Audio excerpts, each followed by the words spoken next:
मैंने कहा था कि सेल्फ स्टीम हर आदमी के पास होना चाहिए, हर आदमी का सेल्फ स्टीम बरकरार रहना चाहिए, क्योंकि जैसे ही आपका सेल्फ स्टीम खत्म होगा आपकी परफॉर्मेंस खत्म हो जाएगी। Getting my point? एक तो समाज के दबाव में कभी मत आए। समाज आपकी क्या इमेज बनाता है। हम लोगों के साथ प्रॉब्लम यह है कि हम समाज में बहुत जल्दी यकीन कर लेते हैं।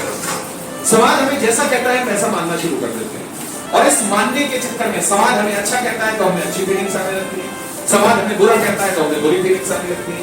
कोई हमारी तारीफें कर दे तो हमें खुशी का एहसास होने लगता है, कोई अगर हमारी बुराई कर दे तो हमें गम का एहसास होने लगता है। सबके साथ ऐसा होता है नहीं? लेकिन याद रखिएगा, कुछ भी हो साहब आपके साथ, आपको अपनी रियलिटी से नहीं हटना है। आपकी जो रियलिटी है उसको मेंटेन करके रखिए, उसको बरकरार करके रखिए। रियलिटी क्या है? अगर मैं रियलिटी बताना चाहूँ, कभी कभी ये होता है कि हम समाज के दबाव में इतने आ जाते हैं कि हम अपनी पहचान तक खो देते हैं, और जो भी इंसान अपनी पहचान खो देगा वो जिंदगी में कभी आगे नहीं बढ़ेगा। जबकि कुदरत ने उसके अंदर आगे बढ़ने की सारी पोटेंशियल रखी हुई है, सारी क्वालिटीज उसको दी हुई है, वो छुपी हुई है। लेकिन अगर वो समाज की बात ज्यादा मानेगा तो कभी भी कामयाब नहीं होगा, क्योंकि हमारी और आपकी सबसे बड़ी प्रॉब्लम ये होती है क्या कहेंगे लोग। यहां से हम मान खा जाते हैं साहब। तो मुझे और आपने करना क्या है? जो समाज कह रहा है उससे अपनी इमेज नहीं बनानी। मुझे अपने आप को समाज के आईने में नहीं देखना है। समाज को जब मुझसे कोई फायदा होता है तो समाज मुझे अच्छी इमेज दिखाता है, और समाज को जब मुझसे कोई नुकसान होता है तो समाज मेरी बुरी इमेज दिखाता है, और वो दोनों में ही कोई सच्चाई नहीं होती। इसलिए आप अपने आप को अपने ही आईने में देखें, अपने ही मिरर में देखें। Getting my point? तो साहब करना क्या है? जी हाँ, आइए मैं बताता हूँ कि समाज का प्रभाव, आसपास के एनवायरमेंट का प्रभाव किस तरीके से हमारे ऊपर पड़ता है। अगर समाज निगेटिव है तो हम निगेटिव बन जाते हैं, समाज पॉजिटिव है तो हम पॉजिटिव बन जाते हैं, समाज के अंदर अच्छी सोच पाई जाती है तो हमारी भी सोच अच्छी हो जाती है, समाज में अगर बुरी सोच पाई जाती है तो हमारी भी बुरी सोच हो जाती है। और समाज के अंदर क्या आता है साहब? समाज के अंदर आपका घर, आपके दोस्त, आपके रिश्तेदार, इनका एक प्रभाव हमारे ऊपर होता है, और इसी की बुनियाद पर हम अपनी जिंदगी को आगे बढ़ाते हैं या पीछे हटाते हैं। इसलिए समाज की बातों में ज्यादा नहीं आना है। आपको खुद अपने बारे में सोचना है कि आप हैं क्या। आपको खुद तलाश करना है कि ऊपर वाले ने आपको क्या क्वालिटीज दी हैं। अगर समाज के कहने में आएंगे तो आपकी जिंदगी बर्बाद हो जाती है। ठीक किस तरीके से? ठीक उस तरीके से जैसा कि मैं इस स्टोरी में आपको बताने जा रहा हूं। इससे पहले मैं अपनी स्टोरी स्टार्ट करूं, मैं आपसे कुछ सवाल करना चाहता हूं। आप लोगों ने देखा होगा जंगल का एक राजा होता है साहब, जंगल का राजा। एनिमल्स में कौन होता है? लॉयन को कहा जाता है, शेर को कहा जाता है, जंगल का राजा होता है। इसी तरीके से पक्षियों में एक राजा होता है। पक्षियों का राजा कौन है? बाज। क्या है? ईगल। ईगल क्या है?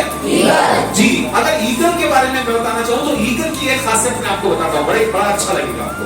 आपने देखा है कभी कभी बहुत तेज आंधी तूफान बारिश वगैरह होती है नहीं? तो आप लोगों ने ये भी मंजर देखा होगा, ये भी दृश्य देखा होगा कि बहुत सारे पक्षी एक तरफ भागे जा रहे हैं, तो लोग पता लगा लेते हैं कि साहब आंधी आने वाली है या तूफान आने वाला है, क्योंकि पक्षियों को पहले पता लग जाता है कि कुछ ना कुछ होने वाला है, राइट? लेकिन जब भी आप देखेंगे तो बाज की एक अजीब खासियत होती है, ईगल की एक अजीब खासियत होती है। इसको शाहीन भी कहा जाता है, इसको बाज भी कहा जाता है, इसको ईगल भी कहा जाता है।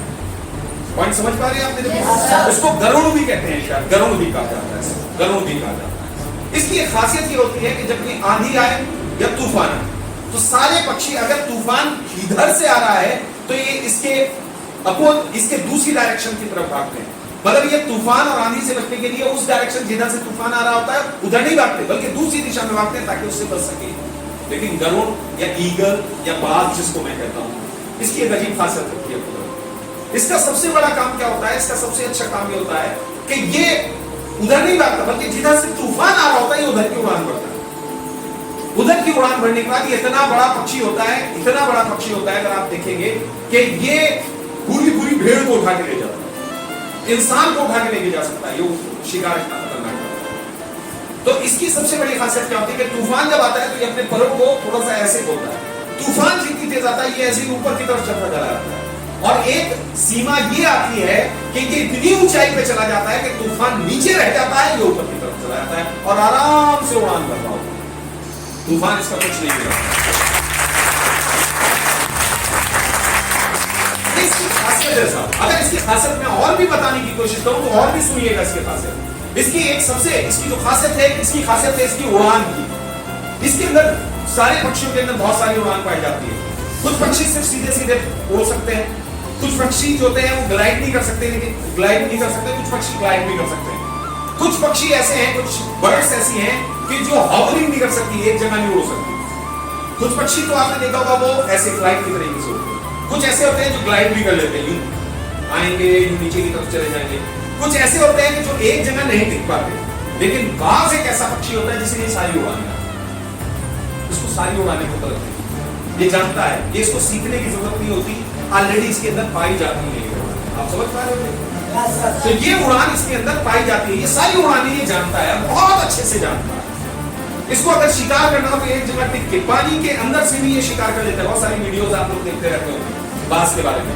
आपने वो भी वीडियो देखे होंगे जिसके अंदर वो भेड़ के बच्चों को उठा के लेके जा रहा है, साहब इंसानों को उठा के लेके जाता है। इतनी ताकत, इतनी पावर इसके अंदर पाई जाती है। इसकी सोच में अब सोचिए कि एक भेड़ को उठा के लेके जा रहा है तो उसके पंजों में कितनी ताकत होगी, पंजों को छोड़िए इसके परों में कितनी ताकत होगी जो लेके उड़ रहा है। कितनी पावर होती है इसके अंदर, कितनी ताकत होती है। तो इसका मतलब ऐसा पक्षी तो कोई दूसरा नजर नहीं आता। ये क्या होता है? चिड़ियों का राजा। Getting my point? लेकिन मैं जो स्टोरी आपके साथ शेयर करने जा रहा हूं ये बड़ी कमाल की स्टोरी है।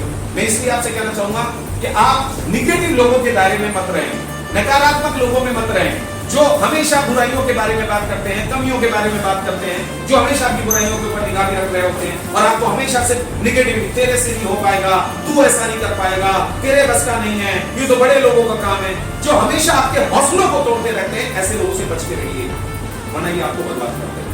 उसमें चाहे आपके घर के फैमिली मेंबर्स भी हो सकते हैं, आपके रिश्तेदार भी हो सकते हैं, और बाई चांस आपका कोई दोस्त भी हो सकता है। ऐसे लोगों से हमेशा बच के रहें, वरना आप लाइफ के अंदर सक्सेसफुल नहीं हो पाएंगे, कि मैं आपको गारंटी के साथ बोलूं। और आपको अगर नहीं लगता है तो इस स्टोरी से आपको सब समझ में आने वाला है कि कंपनी डज अफेक्ट। खरबूजे को देखकर खरबूजा रंग बदलता है, ये बात है। जैसे लोगों में रहेंगे साहब आप ऐसे ही बन जाएंगे। अब अच्छे लोगों में रहेंगे अच्छे बन जाएंगे, बुरे लोगों में रहेंगे बुरे बन जाएंगे। तो जो बात मैं आपके साथ शेयर करने आया, it's a very nice story sir, बहुत बढ़िया स्टोरी है। अगर आप इसके ऊपर थोड़ा सा चिंतन करना है, कहानियां सुनने सुनाने के लिए नहीं होती, बल्कि चिंतन करने के लिए। आज बैठ पे जाना है, सोचना है, अपने बारे में बातचीत करनी है। Are you ready? Are you ready? Are you ready? सुनिए, एक किसान था, किसान के दो बेटे थे। संडे का दिन हुआ, बहुत छोटी सी स्टोरी, आपको सब समझ में आएगा।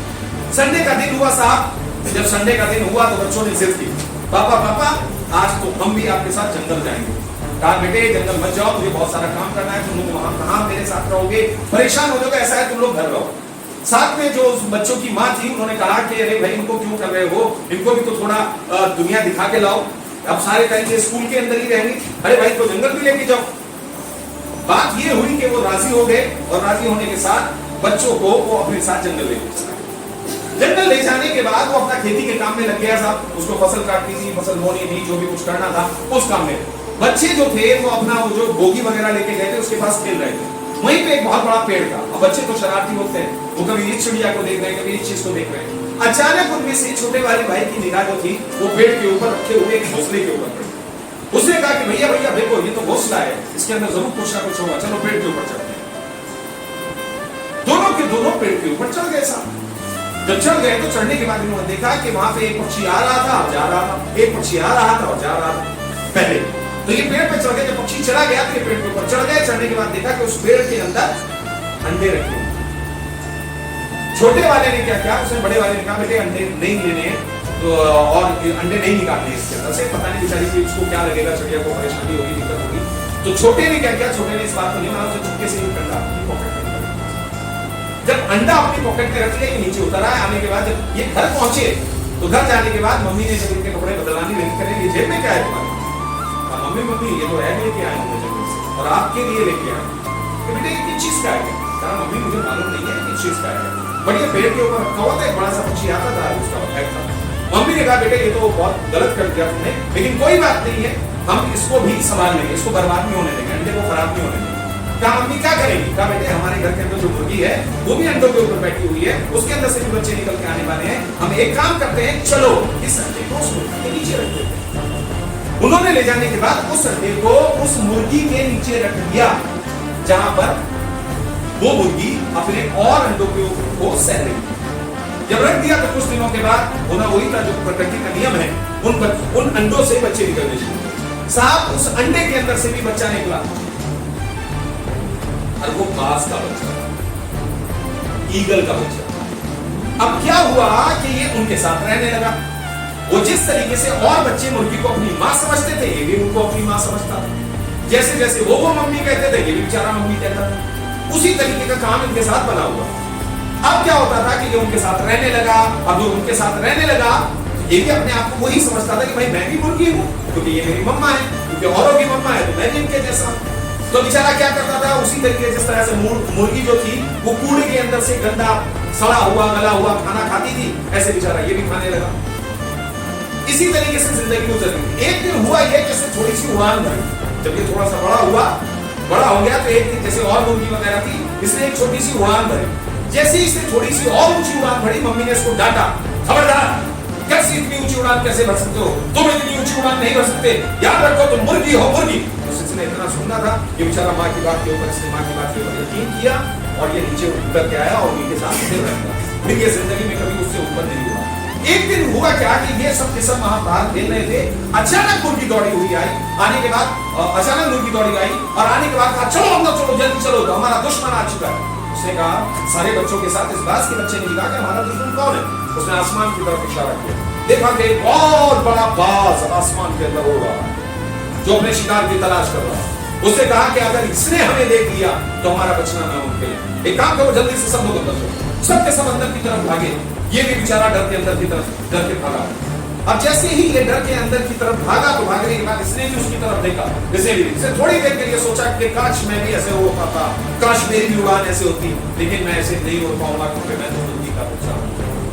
और पूरी जिंदगी ये बेचारा ना तो 2 फुट से ज्यादा उड़ सका, वही सड़ा गला खाना खाता रहा। कभी इसने शिकार नहीं किया और कभी इसने ऊंची उड़ान नहीं भरी। ये मुर्गी समझ के ही जिंदा रहा और मुर्गी समझते ही वे अपने आप को मर गया।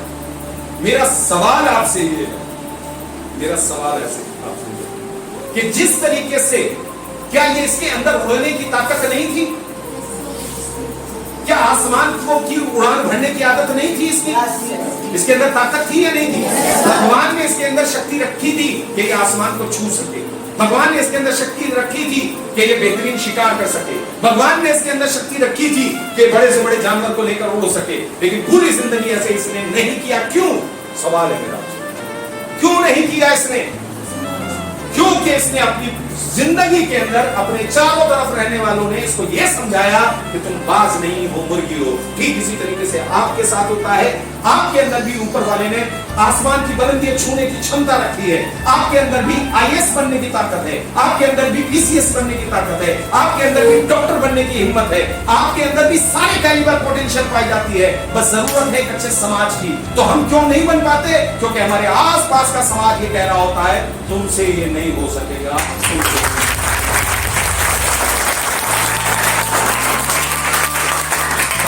अपने बाज की तरीके से ऊंचे आसमान में उड़ने के लिए पैदा किया है, लेकिन हमारे आसपास निगेटिव कुछ लोग मुर्गी की तरीके से होते हैं। जब भी हम कुछ अच्छा करने की कोशिश करते हैं वो हमें हमेशा इंडिकेट करके बता रहे होते हैं, बेटा तुम बाज नहीं हो, तुम मुर्गी, तुम कामयाब होने के लिए नहीं बने, तुम्हारी किस्मत में ही नाकामयाबी है। और अगर हम उस बात के ऊपर यकीन कर लेते हैं तो पूरी जिंदगी हमारी बर्बाद हो जाती है। अगर हम उस बात के ऊपर यकीन ना करके खुद पे यकीन करते हैं, फिर आसमान की बुलंदियां हमारे हाथ के अंदर होती हैं, तरक्की हमारे हाथ के अंदर होती है।